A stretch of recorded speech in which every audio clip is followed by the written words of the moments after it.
வணக்கம் ஃப்ரெண்ட்ஸ். இந்த வீடியோவில் நாம் பார்க்க இருக்கிறது என்னன்னா, ஒரு காண்டாக்ட் நம்பரை வந்து எப்படி சேவ் பண்ணணும் அப்படின்ட்டு நான் வந்து சொல்லிக் கொடுக்குறேன். கொஞ்சம் பாருங்கள். ஆல்மோஸ்ட் வந்து நிறைய பேர் வந்து ஒரு காண்டாக்ட் நம்பரை வந்து எப்படி சேவ் பண்ணணுமே தெரியாமல் வந்து அவங்க நம்பரை வந்து சேவ் பண்ணுவாங்க. ஓகேவா?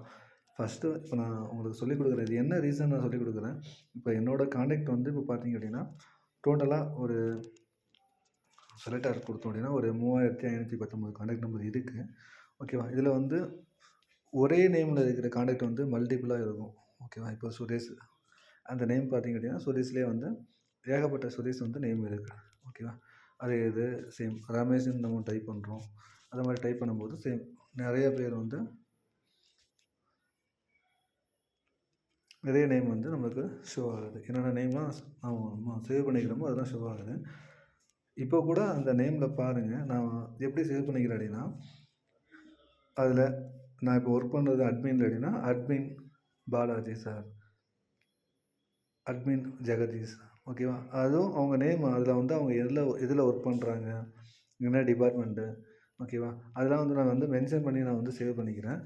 அதே மாதிரி இப்போ நான் ஒரு ஃப்ரெண்டு அவங்களோட நேம் நான் சேவ் பண்ணுறேன் அப்படின்னா கூட, ஓகேவா? இப்போ பாருங்கள், என்னோடய ஃப்ரெண்டு நேம் நான் சேவ் பண்ணுறேன்னா கூட, அந்த ஃப்ரெண்டு எங்கே இருக்கிறாங்க, அவங்க என்ன ஒர்க் பண்ணுறாங்க, அதெல்லாம் வந்து நான் மென்ஷன் பண்ணி நான் சேவ் பண்ணுறேன். இன்னொன்று அது எஃப்இ ஃப்ரெண்டா அது கூட மென்ஷன் பண்ணுறேன். அது இல்லாமல் இப்போ என்னோடய ஸ்டாஃப், ஓகேவா, எனக்கு கீழே ஒர்க் பண்ணுற ஸ்டாஃபை வந்து அவங்க நேம் என்ன நேமு, ஏன்னா இப்போ ஒரு 3500 காண்டாக்ட் நம்பர் இருக்கும்போது மல்டிப்ளாக ரிப்பீட்டடாக அதே மாதிரி வந்து நேமில் வர சான்ஸ் இருக்குது. ஓகேவா? அதெல்லாம் நம்ம வந்து அவாய்ட் பண்ணணும். அப்படின்னா இப்போ ஒருத்தவங்க கால் பண்ண போய்ட்டு இன்னொருத்தவங்களுக்கு கால் பண்ணக்கூடாதுல்ல. அதெல்லாம் நம்ம அவாய்ட் பண்ணணும் அப்படின்னா, நம்ம வந்து கரெக்டாக காண்டாக்ட் நம்பர் சேவ் பண்ணால் மட்டும்தான் அது என்ன ஆகும் அப்படின்னா, அந்த காண்டாக்ட் நம்பர் வந்து உங்களுக்கு நீங்கள் டைல் பண்ணும்போது கரெக்டாக கிடைக்கும். ஓகே, இப்போ பாருங்கன்னா இதில் வந்து அபிங்கிற நேம்லே மைஎஸ்டி அப்படின்னா நான் என்னோடய ஸ்டாஃப்னு வச்சுக்கிறேன். அபிங்கிற பேர்லேயே வந்து குமாரசாமி லேட்டில் வந்து ஒரு ஸ்டாஃப் ஒர்க் பண்ணுறாங்க. எம்என்எல்ஏ அப்படின்னா இங்கே பெங்களூரில் வந்து மாதநாயக்கன் அள்ளின்னு ஒரு ஷோரூம் இருக்குது அங்கே. ஓகேவா? இது Orion East mall, Phoenix mall, Hassan, Jalahalli, இது மாதிரி ஒவ்வொரு ஏரியாலையும் ஒர்க் பண்ணுறாங்க. அந்த நேமை வந்து நம்ம வந்து அந்த மாதிரி மென்ஷன் பண்ணி சேவ் பண்ணால் மட்டும்தான் வந்து என்ன ஆகும் அப்படின்னா, அவங்கள ஈஸியாக வந்து நம்ம ஐடென்டிஃபை பண்ண முடியும் ஒன்று. ஓகேவா? இது நான் மைஎஸ்டி போடாமல் நார்மலாக அபின்னு சேவ் பண்ணோம் அப்படின்னா, இதில் வேறு ஒரு நேம் வரும். அபிஜித்து. ஓகேவா? ஆம்பேயில் அபி அப்படின்னு ஒருத்தங்க இருக்கிறாங்க. இது மாதிரி நிறைய அபிங்கிற ஒரு கஸ்டமர் அபின்னு கூட இருக்கிறாங்க. ஓகேவா? இதில் வந்து கேஜெட்னு ஒரு டிபார்ட்மெண்ட் அதில் அபின்னு இருக்கிறாங்க. இங்கேனா சென்னப்பட்டினான்னு ஒரு ஏரியாவில் இருக்கிறாங்க. இது மாதிரி அவங்களோட நேம் கூட மென்ஷன் ஆகும். எம்ஜிஆர்னா மேனேஜர். இது மாதிரி வந்து நம்ம எப்படி காண்டாக்ட் நம்பர் சேவ் பண்ணுறோமோ அதை சேவ் கரெக்டாக பண்ணால் மட்டும்தான் நம்ம வந்து ஒரு ஈஸியாக ஒரு காண்டாக்ட் நம்பர் எடுக்கும்போது உங்களுக்கு வந்து ஈஸியாக வந்து அதை ஐடென்டிஃபை பண்ணி நீங்கள் வந்து டயல் பண்ண முடியும். ஓகேவா? இல்லைனா நேம் கன்ஃபியூஷனில் வந்து யாருன்னு உங்களுக்கு தெரியாமல் இருக்கும். ஓகேவா? அதனால் ப்ராப்பராக வந்து காண்டாக்டை சேவ் பண்ணும் போதே கற்றுக்குங்க. அது சேவ் பண்ண கற்றுக்கிட்டாலே பாதி காண்டாக்ட் வந்து இது நீடடா இல்லை அன்நீடடா வந்து உங்களுக்கு வந்து ஈஸியாக தெரிய வரும். ஓகேவா? அதை கொஞ்சம் ப்ராப்பராக பார்த்துக்குங்க. இப்போ நான் சொன்னேன்ல, மேனேஜருக்கு வந்து ஷார்ட் ஃபார்மாக எம்ஜிஆர்னு போட்டுக்கிறேன். எம்ஜிஆர்லேயே அவங்க எங்கே இருந்தாங்க, எந்த ஷோரூமு, அவங்க நேமு. ஓகேவா? இன்னும் ஒரு சில கின்ஸ் அப்படின்னா கூட அவங்க வந்து ஃபீல்டு கூட நான் மென்ஷன் பண்ணியிருப்பேன். என்ன ஃபீல்டில் இருந்தாங்க இதுக்கு முன்னாடி. ஏன்னா அது மாதிரி மென்ஷன் பண்ணால் மட்டும்தான் வந்து நம்ம என்ன பண்ண முடியும் அப்படின்னா, ஈஸியாக அவங்க வந்து இதுக்கு முன்னாடி ஒர்க் பண்ண பிளேஸையும் நம்ம வந்து மென்ஷன் பண்ணி வச்சுருக்க முடியும். அதை நார்மலாக இப்போ ஒரு நேம் நம்ம டைப் பண்ணுறேன். ஓகேவா? இதில் வந்து யோகின்னு இருக்குது. ஓகே, இப்போ அவர் வந்து கத்திரிக்குப்பேஸ்வரில் ஒர்க் பண்ணுறாரு அப்படின்னா கூட, இதுக்கு முன்னாடி அவர் வந்து மேபி மங்களூரில் ஒர்க் பண்ணியிருப்பார்.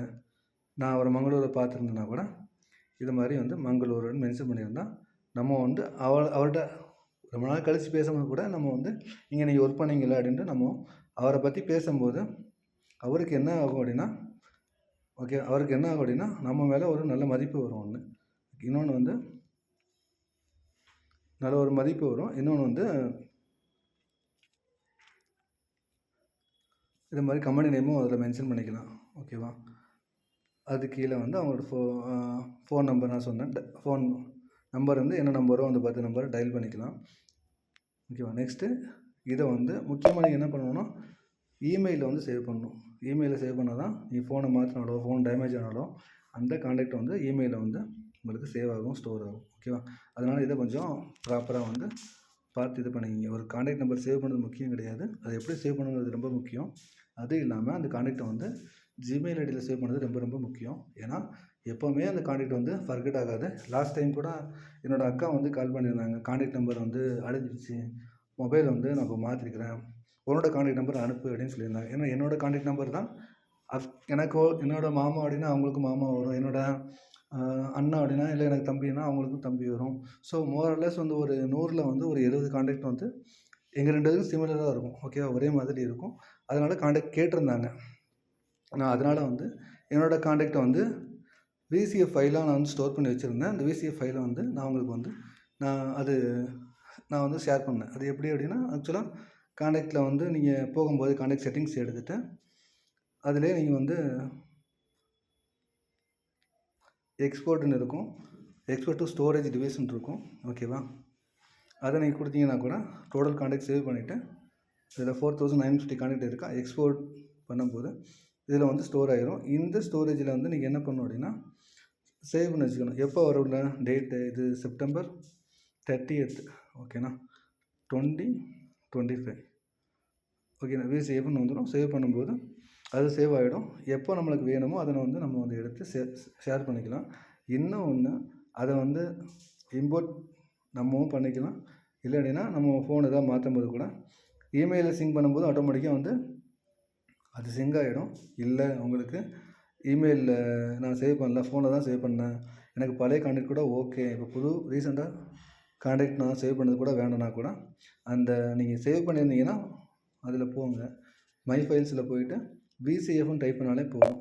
ஆட்டோமேட்டிக்காக நீங்கள் ஏதாவது வந்து விசிஎஃப் ஃபைல்ஸ் ஸ்டோர் பண்ணி வச்சுக்கிங்களான்னு ஒன்று காட்டும். நான் வந்து இது முன்னாடி இருந்து நான் யூஸ் பண்ணுறது 2021 நான் சேவ் பண்ணுறேன். பாருங்கள் 2024 செப்டம்பர் 15 சேவ் பண்ணிக்கிறேன். நெக்ஸ்ட்டு வந்து ஜஸ்ட் நோ இப்போ சேவ் பண்ணிக்கிறேன். 3 MB இது.